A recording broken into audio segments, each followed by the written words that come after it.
And we have lost solemnity in worship.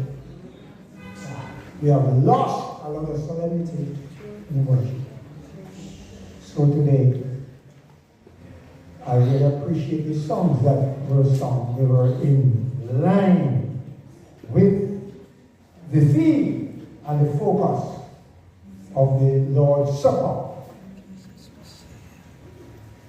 And another thing I'm going to talk because you say I'm not going to come back. So, if it's only it's all right. I don't feel like it. And you see, when I was your age, we don't have what this thing called, what they call it, praise team. Everybody was to praise. But we have somebody who conduct. Yes. Understand? People sing, not for people. And then sometimes they come up here. And they don't have a focus. They sing Calvary and their stuff. And then they sing Bethlehem and their stuff. And they come. When I was your age, we had what we call a song service.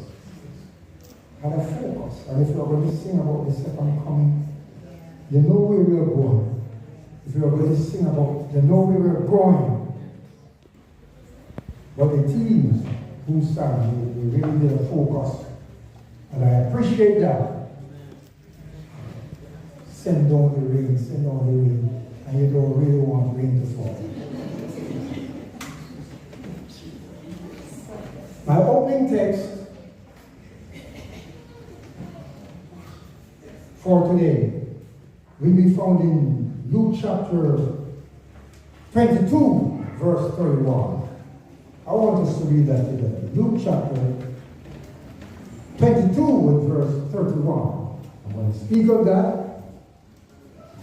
And I'm going to keep it the briefest I've ever spoken in the last 50 years. Because this service has other parts to it, and there are some people who have sugar and they need to eat, and so all they do is say that. So I'm going to keep it short so you hope that my heart will be blessed and you will get a blessing. So let us read 30, 31, and 32. Let's read together, church.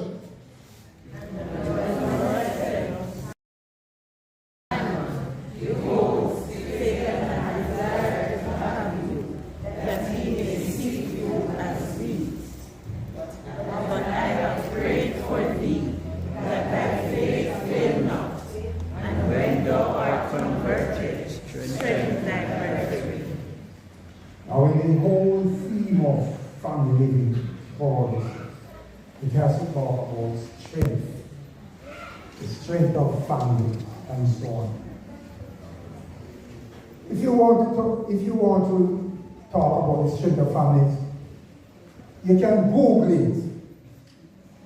You can Google it. But the thing, when you Google, that will be dropped out is Jesus. Yes. Now I want to tell you something. That a lot of people, psychologists and psychiatrists and the church in a certain sort of way is moving in that light with what we call behavioralism. The Bible doesn't deal with your change of behavior. It talks about conversion.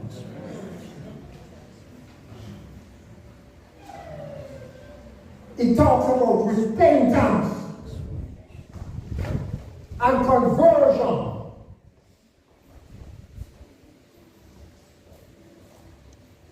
Not moral ethics. Outward, there is something inner that can be done only through Jesus Christ. And so, what is the real cause of family disunity, church disunity, community disunity? Is a lack of Jesus in the heart. And I tell you, that as an organization, some of us, as an organization, some of us as church members, don't even go wrong again. Oh yeah. I'm going to be talking far and wide. My wife doesn't like it, and Lord, perhaps you can never come to it. But I tell you something, church. Don't play with your eternal destiny.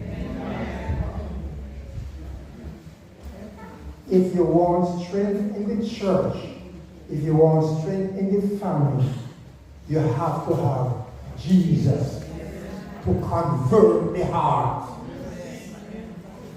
When the first communion service, at the first communion service, great disunity. As a matter of fact, while Jesus washed the feet of Judas, Judas was there planning to get some money from him, off him. Peter, John and James were seeking bigger position. And Satan was waging war to sift Peter. The first communion service was not a pretty thing.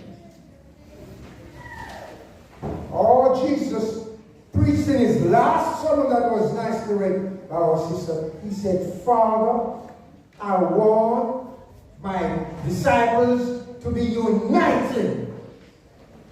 Because in unity, you can't break that bond. I want them to be united like you and I are united. I and you and you and me. You know, that's what the church members don't talk to one another. You know, if some church members die, I don't come to no funeral. Not you know how the bond isn't there. Why? And you know that some church members, like I said, can't even help another, can't even strengthen another person. Why? They're not converted. Jesus said, Peter, when you are converted, what shall happen?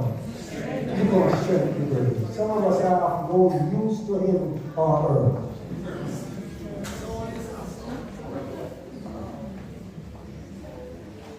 Conversion.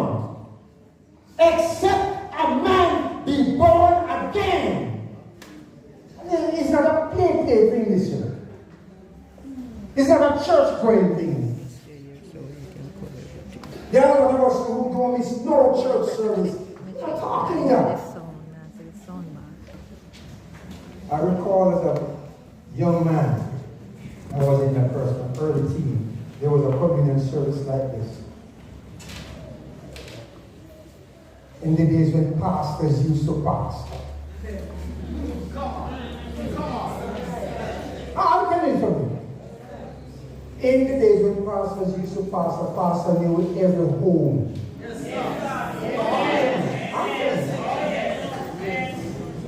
You know what? I remember I was not returned to office because I challenged all those pastors. You must know at least what's happening to your church then. If you can't visit them, give them a call. They are phone now. This year, you must know what happened to them. And then you must know where they live. And if they eat and don't eat. Well, the next conversation is a little one. That's all they can do. Oh, that's all they can do. No. What was I saying?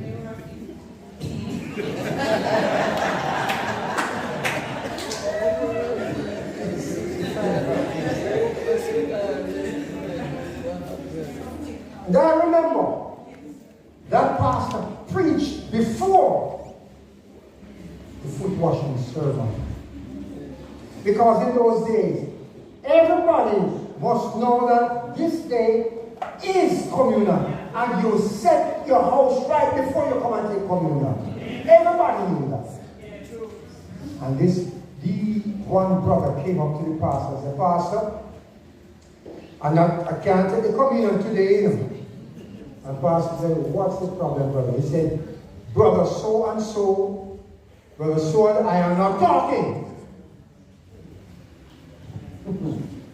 So pastor said, brethren, sing some songs. We have work to do.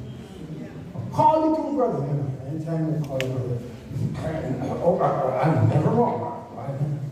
But the pastor said, this brother says that, and the pastor called the two big men together and dealt with the issue. Dealt with the issue between them. No. Private sins are privately discussed. But public sins must be public made. Pastor met again. And it's something church doing. Like everybody does, and deal with it. Then the pastor said, you have to come to church. You have to come before the brethren. And that Sabbath afternoon I will never forget. Both brothers came and reconciled and confessed in church and reconciled. And everybody did the foot washing and food. Now one of the brothers was a fisherman.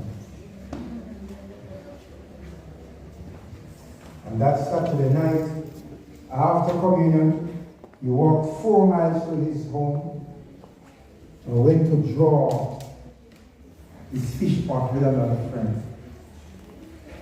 Early that Sunday morning, a runner came from 4 miles away in Orange Bay to tell us that Brother Rochester had drowned. Not me, church. Not me. Brother Rochester had drowned and he never found the body yet. And from childhood days I said to myself, what if that past never got those two brothers to make wrongs right?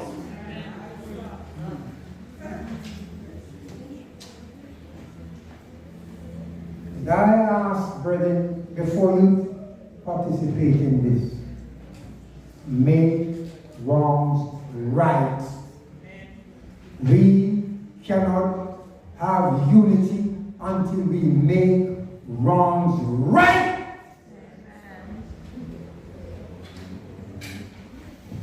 And the only people who can